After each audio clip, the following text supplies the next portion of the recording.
오늘 첫 번째 지역으로 함께 특송했던 은혜 지역을 위해서 우리 간절히 축복하는 마음으로 박수하도록 하겠습니다. 네. 자, 우리가 이제 점점 여러 것들을 회복하고 또 하나님의 은혜를 만끽해야 될 텐데요. 여러분들에게 축복하는 것은 우리가 더욱더 힘을 내서 하나님 앞에 엎드려 더욱 우리가 힘차게 주를 찬양하고 영광 돌리는 그런 교회로 성숙하게 되기를 간절히 소망해 봅니다. 상식이라는 것은 일반적으로 당연히 성립되는 지식을 가리키는데요. 그러나 기적이라는 건 일반적인 상식을 뛰어넘게 되죠. 상식으로는 전혀 성립이 안 되지만 이루어지는 것이 바로 기적이 됩니다. 그래서 이 기적이라는 말은 이렇게 해석할 수 있어요. 상식적으로는 생각할 수 없는 기이한 일이고 신에 의하여 행해졌다고 믿어지는 불가사의한 현상이다. 이렇게 우리에게 가르쳐주고 있습니다. 성경의 기적을 믿지 않는 선생님이 학생들에게 이렇게 말했습니다. 야, 성경에 있는 기적은 진짜로 있던 게 아니다. 예를 들어서 이 모세가 백성들을 끌고 홍해바다를 건넜을 때 바다의 깊이는 6인치밖에 안 되는 갈대밭을 건넌 것이지 어떤 기적이 있던 것이 아니다. 이렇게 가르쳤다는 거예요. 그러자 그 이야기를 듣고 있던 한 학생이 이 소리를 치며 말했습니다. 뭐라 그랬냐면 기적을 베푸신 하나님 찬양합니다. 선포했다는 거예요. 기가 막힌 선생님은 이렇게 얘기하죠. 기적이 아니라니까 무슨 말 하는 거냐? 그러자 학생은 대답해요. 하나님이 모세와 이스라엘 백성을 따라오던 애굽의 큰 군대를 모두 홍해바다에 빠져 죽게 했는데 그 깊이가 몇 인치라는 거예요? 6인치밖에 안 된다는 거예요. 그러니까 이건 기적이 아니고서는 절대로 이루어질 수 없다라는 것입니다. 그러니까 어떤 이 홍해바다에 빠진 사람들이 6인치 바다에 빠진 거 이거 자체가 기적이죠. 그러니까 사실은 뭐 6인치든 어쨌든 이 사람들이 다 죽었어요. 그러니까 말이 안 되는 거예요. 그러니까 이건 기적 아니면 표현할 수가 없는 것입니다. 자, 사실 오늘 말씀을 묵상하면서 여러분들에게 오랜만에 이제 주일 저녁 예배를 제가 서게 되는 것이거든요. 근데 어떤 말씀을 전할까 고민하다가 우리가 이제 다시 한번 코로나기 때문에 이제 그동안 못했던 것들 중에서 좀 우리가 회복되었으면 좋겠다라는 마음으로 오늘 말씀을 선포하게 됩니다. 이 성경이라는 것은 언제나 기적을 얘기하고 있는데요. 기적이라는 건 우리를 깨우치고 구원받을 시점을 마련할 뿐 아니라 이 믿음을 강화시키는 아주 강력한 힘을 가지고 있습니다. 그렇기 때문에 하나님은 이 기적을 우리에게 보여주시는데 예수님은 이 땅에 오셔서 수많은 기적들을 허락해 주셨어요. 이 병든 자를 고치실 뿐만 아니라 고작 몇 개 안 되는 이 물고기와 떡으로 수많은 사람들을 먹여주셨죠. 심지어 예수님은 죽어서 부패되기 시작한 나사로를 살려주십니다. 죽음이라는 상식 종결에서 그를 살려내신 거예요. 그런 기적을 일으킬 수 있던 이유는 바로 예수님 자체가 부활이고 생명이기 때문에 그렇습니다. 예수님은 일반적인 우리의 상식을 뛰어넘는 분이심을 우린 잘 알고 있죠. 그러니까 우리 상식으로는 죽어서 부패하기 시작하면 모든 것이 끝나버리지만 예수님은 이미 그 상식을 뛰어넘는 부활의 주님이시기 때문에 이 나사로가 부패하던 썩어가던 중요한 것이 아니었습니다. 그렇기 때문에 믿음은 뭐예요? 믿음은 바라는 것들의 뭐죠? 실상이요. 보지 못하는 것들의 뭐예요? 증거다. 이렇게 강조해주고 있는 거예요. 믿음이 있으면 이 모든 것들이 다 상식을 뛰어넘게 됐습니다. 불가능한 일도 가능해지고 할 수 없는 일도 할 수 있게 되는 게 믿음이라는 거죠. 그러니까 믿음이라는 거는 사실 이거예요. 그러니까 할 수 없는 일, 우리의 상식으로는 이룰 수 없는 일, 그러니까 예상치 못했던 일들이 이루어지는 거예요. 그게 믿음이죠. 그러니까 믿음이라는 건 내가 문제를 만났을 때, 어려움을 만났을 때 일어나는 게 믿음의 능력이 되는 거예요. 오늘 우리가 보는 본문에도 아주 놀라운 일이 벌어지고 있는데요. 1절과 2절을 보면 다음과 같이 표현해주고 있습니다. 여호와께서 권능으로 내게 임재하시고 그의 영으로 나를 데리고 가서 골짜기 가운데 두셨는데 거기 뼈가 가득하더라. 나를 그 뼈 사방으로 지나가게 하시기로 본즉 그 골짜기 지면에 뼈가 힘이 많고 아주 말랐더라. 이렇게 그 상황을 묘사해주고 있습니다. 여호와 하나님은 에스겔을 데리고 한 골짜기로 데려갔는데 어디냐면요, 뼈가 가득한 무서운 곳으로 그를 데려갔어요. 여기서 한 가지 강조되는 부분은 그 뼈가 매우 말랐다라는 것을 아주 단서로 달고 있습니다. 해골이 말랐다는 것은 어떤 얘기죠? 이 죽은 지가 오래된 거예요. 여러분 마른 뼈 봤죠? 그러니까 보면은 이게 뭐 개들이 먹다 남은 뼈들도 보면은요, 그 뼈가 아주 그 말라 있어요. 완전 싹 말라 있어요. 그러니까 이 말랐다라는 것은, 해골이 마른 것은 죽은 지가 굉장히 오래됐다는 겁니다. 있습니다. 그래서 이 말랐더라 여기에 해당하는 단어는 이 야베시라는 그런 원어를 사용하고 있는데 마치 이 마른 지푸라기 같다 이런 의미를 가지고 있습니다. 그러니까 이 뼈에는 0.1%에도 소망이 없는 상황이었다는 것을 이야기해주고 있습니다. 그런데 하나님은 에스겔을 바로 그 가망 없는 곳으로 데려가시죠. 조금의 살도 남아있지 않고 어떠한 가망성도 보이지 않는 절망의 자리로 그를 인도하셨습니다.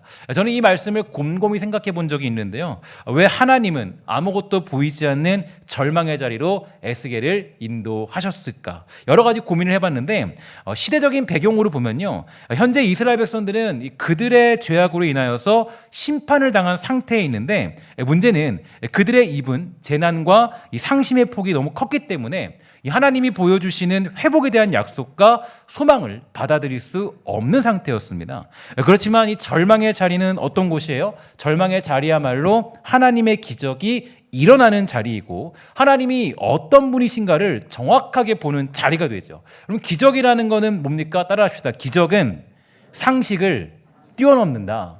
기적은 상식을 뛰어넘는 거예요. 그러니까 여러분 기적이라는 것은 있을 법한 일에서 기적이 일어나는 것이 아니라 기적이라는 것은 내 상식으로 봤을 때 절대로 이루어지지 않을 것 같은데 이루어지는 거예요.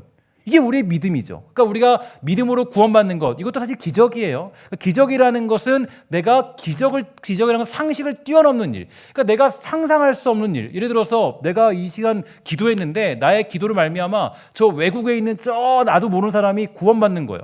여러분의 기도가 저 탄자니아 땅을 구원시킨 거 아니에요? 기적이죠. 우리가 탄자니아 땅에 우리가 매번 파송 선교사비를 보내고 그 땅에 구원이 일어나길 바라고 교회 세우길 바라잖아요. 여러분, 근데 그게 뭘로 되냐면 우리의 기도로 된 거예요. 비상식적인 일이라고요. 비상식적인 일. 그러니까 이게 정말 상식적이지 않은데 이것이 이루어지는 걸 가리켜서 우리는 기적이다라고 얘기합니다.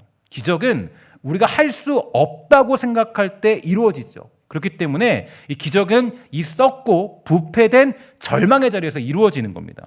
여러분, 이스라엘 백성들은 한동안 부유하게 살았습니다. 제사를 드릴 때도 매우 화려하게 최고의 것으로 드릴 정도로 괜찮아 보이는 삶을 살았습니다. 그러나 문제는 그 삶에 하나님이 계시지 않았다라는 거예요. 제사는 드리지만 하나님을 아는 사람이 그 자리에 없었어요. 뭔가 되기 시작하니까 점점 하나님을 아는 사람들이 사라져갔습니다. 그래서 하나님은 자신을 보여주시기 위해서 절대로 자기 힘으로 벗어날 수 없는 현실로 그들을 인도하시죠. 그러니까 제가 말씀드리잖아요. 기적이라는 건 우리가 뛰어넘을 수 없는 벽을 만나요. 하나님이 그 자리를 인도하세요. 그러니까 내가 하나님이 기적을 경험토록 하기 위해서는 우리가 절대 상식적으로 이걸 뛰어넘을 수 없는 자리로 하나님이 인도하시더라는 거예요. 바로 하나님이 누구인지를 알도록 하기 위해서 그 자리로 인도하시죠. 이 오스와드 챔버스는 이렇게 얘기했습니다. 하나님은 자신을 계시하기 위해서 우리를 위기 가운데 몰아가신다. 위기로 가야 하나님이 살아계심을 알 수 있죠. 위기를 안 가면요, 문제를 안 만나면 하나님을 살아계심을 볼 수가 없다고요. 내가 문제를 만나야 하나님만 붙잡고 하나님이 기적을 일으키시는 분임을 깨닫게 되는 거예요. 그러니까 우리가 위기와 절망으로 가야 우리는 하나님이 누군지를 볼 수 있습니다. 그러고 보면 인간이라는 존재는 정말로 악한 존재이죠. 조금만 지식이 있고 힘이 있어서 뭔가 할 줄 아면 다 자신이 이룬 줄 압니다. 조금의 실말이라도 있으면 하나님이 하셨다 이렇게 얘기하지 않고요, 자기 능력이 있어서 했다라고 얘기해요. 그래서 기적은 도저히 우리가 손을 쓸 수 없는 자리에서 일어나게 되는 것입니다. 저는 이런 생각을 많이 해봤어요. 만약에 나사로가 숨이 넘어가자마자 예수님이 오셨다면 아마 그 옆에 있던 사람들은 이렇게 얘기할 거예요. 나사로가 죽은 것이 아니라 잠깐 숨을 못 쉬다가 살아난 것이다. 그래서 성경은 정확하게 못을 박죠. 뭐라고 합니까? 죽은 지 며칠이 지났고 이미 돌무덤에 가져다 놓았고 또 뭐라 그래요? 부패하기 시작했다. 정확하게 근거를 제시해요. 이런 사람이 살아나는 것은 기적이 아니면 불가능하기 때문이에요. 저는 오늘 본문을 묵상해 보면서 에스겔에게 왜 마른 뼈를 보게 하셨는지를 저는 깨닫게 되었어요. 만약에 마른 뼈가 아니라면 생각해 보세요. 우리 인간은 어떤 존재예요? 만약에 마른 뼈가 아니라 튼실하고 괜찮은 뼈라면 이렇게 얘기했을 거예요. 야, 건강한 뼈로 사고를 막 끓였더니 사람이 그거 먹고 생명으로 태어났더라. 이게 우길 사람이 우리들이잖아요. 그러니까 이게 바로 이 마른 뼈, 아예 0.1%도 소망이 없다라고 아예 못을 받고 있습니다. 그래서 성경의 기적을 보면 항상 인간이 할 수 없다, 어떻게 손을 써볼 수 없는 상태다라고 못을 박습니다. 잘 알고 있는 오병이의 기적도 그렇죠. 성경은 5천 명 정도가 모였다라고 우리에게 말하지만 실제로 당시는 어른 난자만 사람으로 취급하는 시대였습니다. 제가 그런 것이 아니라 시대가 그래요. 남자만 세서 5천 명이라면 여자들과 어린아이들까지 합하면 적어도 10,000명은 거기에 모였던 것 같아요. 이미 어린아이가 가지고 있던 물고기 2마리와 떡 5개로는 먹을 수 없는 숫자입니다. 더군다나 이 도시락을 가져온 사람이 어린아이라는 것도 아주 놀라워요. 만약에 이 도시락을 어린아이가 가져온 것이 아니라 어른이 가져왔다 이렇게 한다면요, 우리가 생각하는 물고기 2마리가 아니라 이 어른이 가져온 물고기는 참치 2마리인 거예요. 엄청나게 큰 참치 2마리, 고래 2마리던가. 어른이 끌고 왔으니까 고래를 끌고 왔다거나 아니면 큰 상어를 끌고 왔다거나 이걸 나눠 먹었다고 우길 사람들이에요. 그런데 어린이니까 뭐 참치 못 들고 오죠. 들고 올 수 없어요. 그러니까 뭐라 그래요? 어린이가 2마리, 그죠? 2마리, 떡 5개. 그러니까 이 아이가 떡 다 갖고 와봤자 뭐 주먹만한 떡일 거 아니에요? 이따 여러분 희소식이 있는데 나가실 때 보면은 선착순으로 떡 25개인가를 가져갈 수 있습니다. 왜냐하면 그거는 옆에 있는 가게에서 이제 우리 홍보한다고 가져왔어요. 25명 선착순을 없으면 못 받아가시는 거예요. 어쨌든 떡이 이렇게 있는데 떡이 만약에 어린아이가 아니라 어른이 가져왔다면 여러분 아마 저 사람은 아마도 10단 케이크, 떡 케이크 갖고 왔을 거야. 이렇게 우길 사람들이 누구예요? 우리들이에요. 그러니까 우리는 하나님의 기적을 무시한 사람들이죠. 그러니까 이미 이게 어린아이는 그럴 수 없어요. 10단 케이크 못 가져와요. 떡 5개면 아주 주먹만한 떡 5개 갖고 왔다는 거예요. 어린아이는 그럴 수 없기 때문이에요. 제가 늘 누누이 말씀드리잖아요. 성경은 언제나 우리의 반박의 의지를 꺾어버려요. 우리가 막 반박하려고 하면요, 여러분 보세요. 마른 뼈라 그래요. 마른 뼈. 조금 더 괜찮은 뼈였더라. 좀 살이 붙어있더라. 이렇게 얘기 안 해요. 마른 뼈다. 아예 소망이 없어요. 그러니까 성경은 불가능한 것을 불가능하다는 것을 못 받고 기적을 이야기해요. 그럼에도 불구하고 어떤 사람들은 물고기 2마리와 떡 5개를 가지고 성만찬식으로 나누어 먹은 것이다라고 주장하는 사람들도 만나게 됩니다. 이런 말도 안 되는 주장은요, 이 사람의 악함을 너무 간과한 것입니다. 어떤 사람들은 아주 조금 뜯어먹지만 분명히 저 같은 사람들은 성만찬으로 안 먹고 저는 한 주먹 먹었을 거예요. 그러면 1만 명 정도의 사람들이 이걸 나눠 먹는 건 불가능하겠죠. 어찌되었든 성경이 기적을 강조할 때의 특징은요, 언제나 인간의 힘으로는 불가능하다는 것을 못 받고 시작합니다. 마치 오늘 등장한 뼈가 아주 오래된 마른 뼈라고 정의하는 것처럼 그렇게 못 받고 시작하는 거예요. 에스겔은 이 가망 없는 마른 뼈들의 산을 지나게 되었고 하나님은 그에게 물으셨습니다. 이 뼈들이 능히 살 수 있겠느냐? 여러분 질문하는 거예요. 이 뼈들이 능히 살 수 있겠느냐? 그럼 이때는 당연히 뭐라 그럽니까? 뭐라 그러세요? 아멘 하셔야죠. 그죠? 자, 한 번 더 물을게요. 자, 이 뼈들이 능히 살 수 있겠느냐? 우리는 아멘 하는 거예요. 왜냐면 우리는 지금 성경으로 봤잖아요. 그러니까 에스겔은 못 봤지만 성경을 우리는 보잖아요. 성경은 우리가 말해주고 우리는 성경을 보고 있잖아요. 그러면 우리는 그냥 자동적으로 나와야 돼요. 다시 한번 물을게요. 이 뼈들이 능히 살 수 있겠느냐? 그렇죠. 우리는 아멘이에요. 그렇죠. 아멘이에요. 이번 한 주 동안 이 말씀을 묵상하면서 이 말씀이 너무나도 많이 저에게 다가왔습니다. 앞으로의 목회를 생각해 보면요, 한국교회와 여러 가지 일들을 바라보면서 주님께서는 저에게 계속 묻는 것 같아요. 야, 이 뼈들이 능히 살 수 있겠느냐? 그러니까 하나님은 제가 목회하면서 보면요, 이 되지 않는 일들을 보게 하세요. 여러 가지 일들을, 막막한 일들을. 그러니까 막막한 일들을 하나님이 그냥 제 얼굴에 그냥 갖다가 그냥 보여주세요. 그냥 되지 않는 일들만. 그러니까 되지 않는 일들, 문제 있는 것만 제 얼굴에 다 보여주세요. 보여주면. 왜 그러냐? 그래야 내가 하나님 믿으니까. 그러니까 내가 만약에 조금만 내가 노력해서 되는 거면은 하나님 의지하지 않죠. 기적 의지하지 않죠. 그런데 내가 하나님의 기적, 믿음으로 하나님 될 줄 믿습니다라고 믿는 건, 내 힘으로 안 되는구나. 내가 노력해도 안 되는 거구나. 이거를 봐야 기적을 믿게 되는 거예요. 그러니까 하나님이 우리에게 자꾸 보여주는 거예요. 야, 이 뼈들이 능히 살 수 있겠느냐? 우리는 절망을 보고 실패를 보고 문제를 보지만 그 주님은 우리에게 묻고 있습니다. 이 뼈들이 능히 살 수 있겠느냐?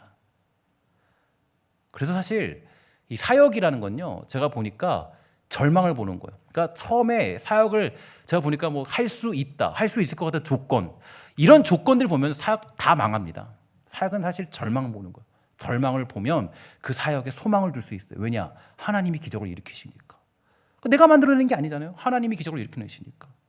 그러니까 되지 못하는 걸 우리 하나님이 막 보여주세요. 야, 이거라도 안 되네, 안 되네, 안 되네, 안 되네. 근데 하나님이 그 기적을 일으키시는 하나님. 저는 사실 그거 믿고 그동안 살아왔어요. 뭐 청소년 캠프를 진행할 때도 그렇고, 여기서 사역할 때도 그렇고, 여러 사역을 감당할 때도 늘 그랬던 것 같아요. 절망을 볼 때 하나님을 기대할 수 있습니다. 그래서 하나님이 대부분 우리를 보여주시는 자리는 절망의 자리예요.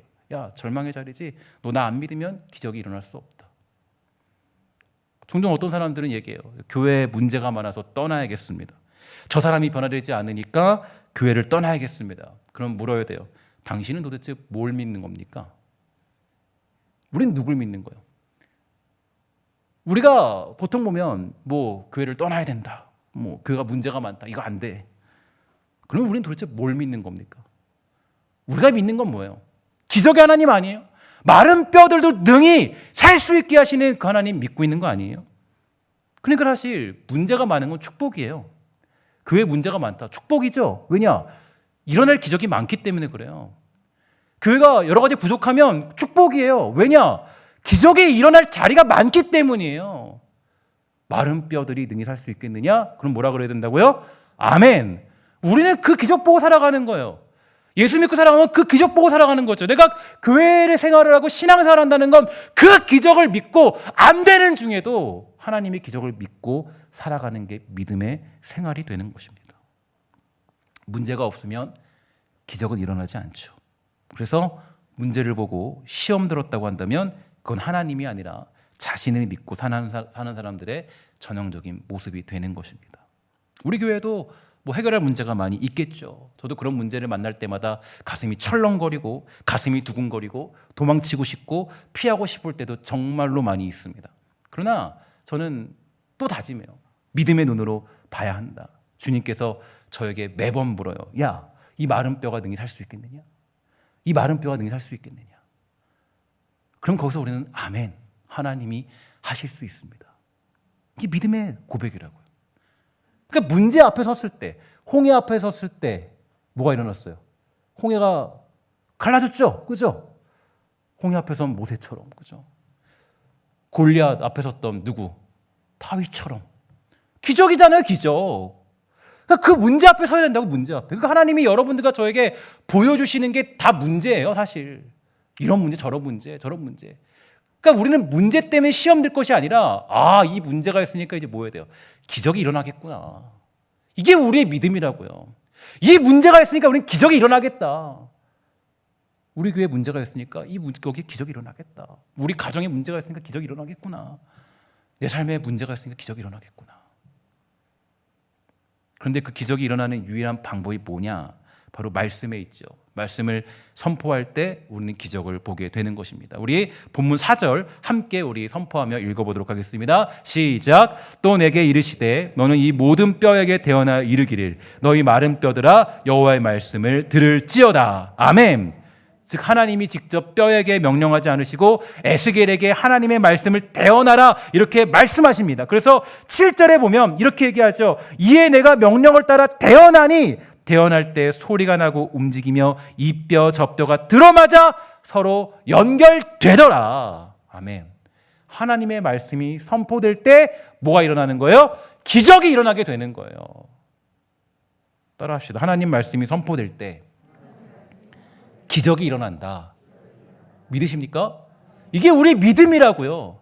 그러니까 우리의 믿음이라는 건 마른 뼈들에게 대언할 때 하나님의 말씀을 선포할 때 그때 뭐가 일어나요? 기적이 일어나게 되더라는 거예요. 우리 아까 우리 주보에 나와 있는 소요리 문답 보면은요 뭐라고 되어 있습니까? 이렇게 얘기해요. 하나님의 성신께서 말씀의 낭독, 특별히 강서를 효력 있는 방도로 쓰셔서 죄인을 설복하고 회개시키며 거룩함과 위로로 그들을 세워서 믿음으로 구원에 이르게 한다. 하나님 말씀이 선포될 때 그들이 설복하게 된다는 거예요. 회개하게 된다는 거예요. 거룩함과 위로로 그들을 세워준다는 거예요. 그 말씀이 선포될 때, 강설될 때, 설교가 직접 선포될 때. 그러니까 저는 설교자로서 그런 믿음 갖고 여러분 앞에 서게 되는 거죠. 에스겔은 하나님께 들은 말씀 그대로 선포했고 선포된 말씀은 기적을 일으키죠. 예수님도 언제나 말씀으로 명령하셨고 그 기적이 그의 삶 가운데 모든 것들 가운데 일어나게 되었습니다. 우리들에게도 기적은 오직 말씀으로 일어나게 되는 거예요. 가정에 가도 말씀으로 선포하는 거예요. 어떤 분들은 그렇다고 그래요. 가정에만 가면 예수님이 우리 하나님이 그랬잖아요. 천지 창조할 때 빛이 있어라 이렇게 했다는 거예요. 그거 맨날 가서 빛이 있을지어다, 빛이 있을지어다. 가정이 화목해지고 하나님 은혜가 있고 말씀이 선포될 때, 그 말씀을 선포하고 말씀으로 하나 될 때 기적이 일어나게 되는 거예요. 특별히 말씀 없는 교회는 죽은 교회입니다. 그래서 여러분, 교회가 살아나기 위해서는 무엇보다 말씀 중심이 돼야 돼요. 모임 중에 말씀이 있어야 되고 말씀에 대한 갈망이 있어야 됩니다. 말씀으로 모이는 공동체에는 이 뼈, 저 뼈들이 들어맞아 뼈끼리 이어지는 엄청난 일이 벌어지게 되죠. 제가 누누이 말씀드리지만 교회는 사람이 모인 공동체입니다. 그래서 반드시 체계가 필요해요. 그러나 교회는 일반적인 회사와는 다른 중심의 조직 체계가 필요합니다. 교회는 이 고민이 있어야 돼요. 뭐냐? 어떻게 하면 말씀에 더욱 집중할 수 있을까? 어떻게 하면 더욱 예배에 집중할 수 있을까? 어떻게 하면 그 말씀을 더욱 연구할 수 있을까? 이게 우리의 가장 중심적인 체계를 세우는 방법이에요. 어떻게 하면 목회자와 성도가 말씀으로 하나 되는 공동체가 될까? 여기에 대해서 집중해야 합니다. 그렇지 않으면 교회는 그냥 사적인 집단이나 사업단체가 될 수밖에 없는 거죠. 에스겔이 말씀을 대언하니까 놀라운 일이 벌어졌는데 쉬운 성경으로 7절을 보면 이렇게 해석하고 있습니다. 그래서 나는 명령대로 예언하였다. 내가 예언을 할 때 덜컹거리는 소리가 들렸고 뼈들이 서로 한데 모이더니 뼈끼리 이어지더라. 여기서는 아멘 하셔야죠. 아멘입니까? 그죠? 여러분 아멘 하셔야 돼요. 여기서. 오늘 이러한 기적이 우리 신성교회도 나타나기를 주의 이름으로 간절히 소망합니다. 여러분, 그렇게 소망하셔야 돼요. 아무리 절망적이어도 우리는 믿고 있는 거예요. 아무리 절망이 있어도 아무것도 부응할 우리가 소망도 없어. 풀 한 폭이 나지 않아. 그래도 우리 하나님은 뭐 하시는 분이에요? 풀을 나게 하시는 분이고. 물 한 모금도 없어. 그러나 우리 하나님은 그 물을 나게 하시는 분이잖아요. 먹을 게 하나도 없어. 그러나 만나를 주시는 우리 하나님. 우리 교회도 말씀으로 세워져야 하고 말씀 중심이 되어야 되죠. 신성교회, 저는 이제 제 목회를 이렇게 시작하면서 여러분들에게 교육 생태계를 여러분들에게 조금 제시를 했죠. 말씀 중심으로 세워져가는 교회. 그래서 사실 여러분들에게 구역 예배 같은 것들, 또 이런 교육 생태계를 발전시키기 위해서 노력 중입니다. 함께 한 말씀으로 묶여 말씀 안에 세워지는 교회가 되도록 하기 위해서 정말 저는 노력하고 있어요. 우리는 이것을 양육이라고 하죠. 교회는 사람들을 사육하기 위해서 모인 곳이 아닙니다. 사육은 시간에 따라 먹이면 되지만 양육은 훈련을 시켜서 군대로 만드는 것을 의미하는 거예요. 말씀으로 훈련시키는 거예요. 말씀으로 먹이는 거예요. 말씀으로 그 사람을 새롭게 세우는 거예요. 그래서 오늘 본문의 결국은 마른 뼈들이 말씀으로 살아나서 군대가 된 것을 선포해주고 있어요. 우리 사랑하는 신성교회가 그냥 모이는 공동체가 아니기를 바랍니다. 우리는 군대가 돼요. 군대가 되기 위한 조건, 하나님 말씀을 깊이 연구하는 공동체가 되어야 돼요. 말씀으로 묶여있는 공동체야말로 진짜 군대, 성령과 기도로 승리하는 군대, 이것이 우리의 비전이고 하나님이 에스겔에게 또 우리에게 보여주는 비전이 되는 것입니다. 저는 오늘 말씀을 볼 때마다, 이 말씀을 읽을 때마다 심장이 벌렁벌렁 뛰어요. 제가 맨 처음에 신성교회 왔을 때도 이 말씀 읽고 신성교회 찾아왔습니다. 그리고 또 제가 중간중간마다 이 말씀 읽을 때마다 저는 가슴이 벌렁벌렁 뛰었어요. 심장이 뛰었어요. 보지 못하던 비전을 보게 돼요. 하나님께서 일하시면 마른 뼈도 살아나는구나 라는 믿음을 가지게 되었어요. 오늘 여러분에게도 저와 같은 심장의 고동소리가 이 말씀을 읽을 때 여러분들이 주어지게 되기를 주의 이름으로 간절히 소망합니다. 교회에 문제가 있다는 건 하나님을 더 크게 기대할 수 있다는 것이에요. 죽은 자를 살리시는 누구세요? 우리 하나님이세요. 그렇죠? 가정에 문제가 많다라는 건 하나님의 능력을 경험할 절호의 찬스입니다. 말씀으로 가정을 다시 세우시고 자녀를 말씀을 따라 양육하며 아내와 남편을 말씀으로 섬기십시오. 가정에 하나님의 역사가 일어나게 되는 거예요. 사업에 문제가 있다면요, 다시 말씀으로 돌아가 기초를 세워야 돼요. 그러면 거기에 하나님의 기적이 임하게 될 것이고, 가망이 없는 곳에 말씀이 쏟아지고 세워지면 바로 그곳에 기적이 일어나게 되는 것입니다. 그런데 하나님은 여기서 멈추지 않고 한 가지를 더 명령하시는데 8절과 9절에 보니까 이렇게 이야기하고 있습니다. 내가 또 보니 그 뼈에 힘줄이 생기고 살이 오르며 그 위에 가죽이 덮이나 그 속에 생기는 없더라. 또 내게 이르시되 인자야 너는 생기를 향하여 대언하라. 생기에게 대언하여 이르기를 주 여호와께서 이같이 말씀하시기를 생기야 사방에서부터 와서 이 죽음을 당한 자에게 붙어서 살아나게 하라 하셨다 하라. 이에 내가 그 명령대로 대언하였더니 생기가 그들에게 들어가매 그들이 곧 살아나서 일어나 서는데 극히 큰 군대가 되었더라. 아멘. 말씀으로 이 뼈들이 살아나서 인간의 모습이 되었지만 문제는 생기가 없었습니다. 그러자 하나님은 에스겔에게 생기에게 말하라 이렇게 말씀하셨고요. 에스겔은 말씀대로 행하였고 이 뼈들에게 생기가 들어가서 군대가 되었다라고 선포하고 있습니다. 예수님 당시에 바리새인들은요 평안해 보였어요. 괜찮아 보였어요. 아무런 문제가 없어 보였어요. 그러나 그들은 죽은 사람들이었습니다. 생기가 없는 사람들이니까 맨날 공의회나 열어서 이 사람들 하나의 문제를 들춰서 잡아 죽이는 일에 힘쓰던 사람들이 바로 바리새인들이었어요. 말씀은 있으나 생기가 없으면 그거는 죽은 것입니다. 그래서 실제로 성경 공부가 사람을 변화시키는 것은 아니에요. 큐티나 말씀 묵상이 사람을 변화시키는 것 절대로 아닙니다. 생기, 즉 성령이 함께하는 사람이 되어야 진정한 변화와 능력 있는 군대가 될 수 있는 거예요. 그래서 언제나 우리 기억해야 돼요. 신앙은 뭐다? 균형이다. 균형이 잘 잡혀 있어야 됩니다. 냉철한 지식이 있으면 불타오르는 심장이 있어야 돼요.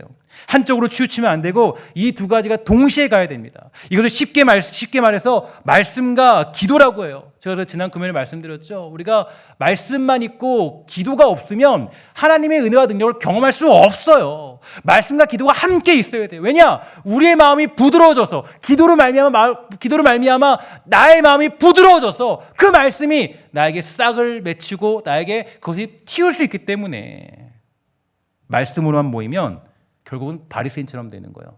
그러니까 말씀으로만 살아가면요 바리새인이 돼요. 뭐라 지적하고 문제 있고 너 정죄하고 너 이거밖에 안 되냐?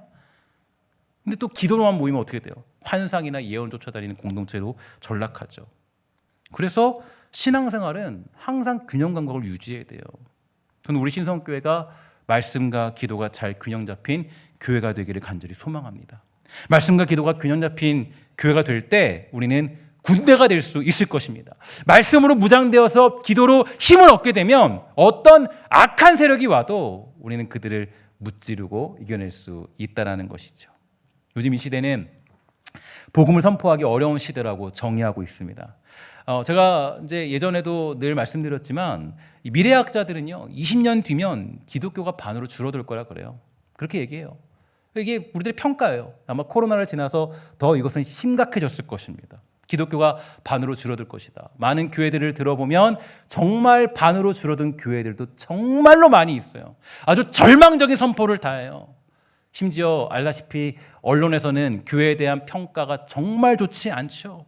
못 잡아먹어서 안달난 사람들처럼 수없이 교회의 문제를 들춰내고 있습니다.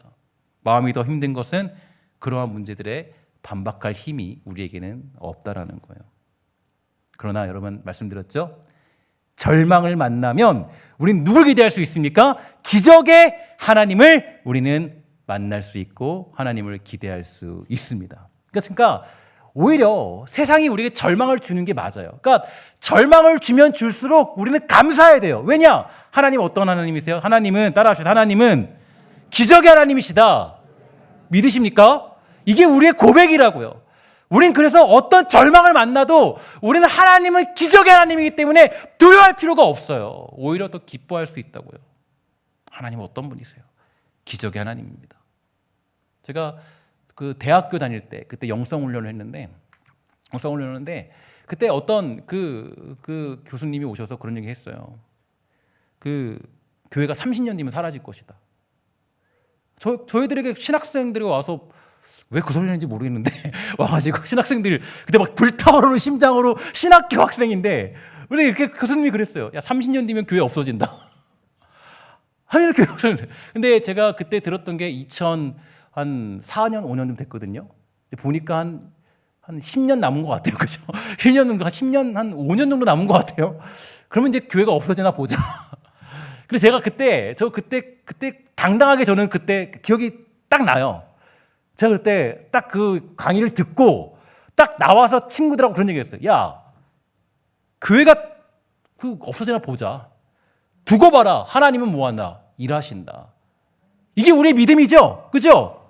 세상은 절망을 얘기해도 우리의 믿음은 뭐예요? 하나님이 하시면 뭐 한다는 거예요? 기적이 일어난다라는 거예요. 이게 우리의 믿음이라고요. 여러분 당당해지세요. 교회가 조금 움츠러들었다고 거기에 머물지 마세요. 여러분 교회가 뭐 문제 있어도 그 문제 가운데 기적을 일으키시는 분 하나님이세요. 우리 구원 자체가 기적이잖아요. 내가 주님 만난 것 자체가 기적이잖아요. 우리 하나님은 마른 뼈를 살리시는 기적의 하나님이세요. 우리 하나님은 상식을 뛰어넘는 하나님임을 우리 모두가 믿음으로 고백하게 되기를 주의 이름으로 간절히 부탁을 드리겠습니다. 예수님의 부활이 바로 그것을 증명해요.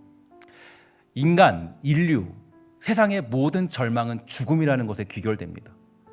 그죠? 우리는 죽음 앞에서 아무도 벗어날 수가 없어요. 모든 사람들은 다 죽어요. 날고 기도하면서 모든 사람들. 보니까 이번에 그 러시아 보니까 그 러시아의 재벌들이 뭐 수많은 사람이 자살했더라고요. 왜 그런지 모르겠어요. 돈을 그렇게 많이 가진 부호들도 자살해요. 죽음 앞에서 어떻게 할 수가 없어요. 전쟁 일어나면 다 죽어요. 날고 기도하는 사람 다 죽어요. 죽음 앞에서 우리는 뭐 우리가 어떻게 할 수 없는 존재들이잖아요. 아무리 잘났어도, 아무리 뛰어나도, 아무리 예뻐도, 아무리 잘생겨도 돈을 많이 갖고서 죽으면 다 죽는 거예요. 근데 우리 예수님 어떤 분이세요?